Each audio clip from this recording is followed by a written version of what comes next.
నమస్కారం ఘంటారావానికి స్వాగతం. ముందుగా ప్రధాన అంశాలు. చట్ట ప్రకారం అల్లు అర్జున్ పై చర్యలు తీసుకున్నామన్న డీజీపీ. తప్పు ఎవరు చేసినా కేసులు నమోదు చేస్తామని స్పష్టీకరణ.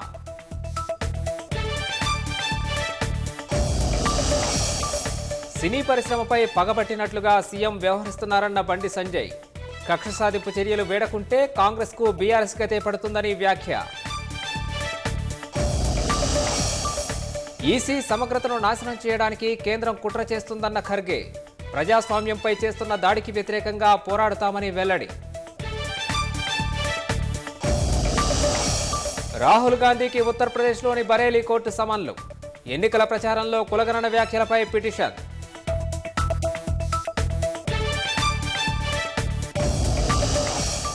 దేశ ప్రయోజనాల కోసం భారత్ పనిచేస్తుందన్న జైశంకర్. వ్యవహారాల్లో ఇతరుల జోక్యాన్ని అనుమతించబోమని వెల్లడి.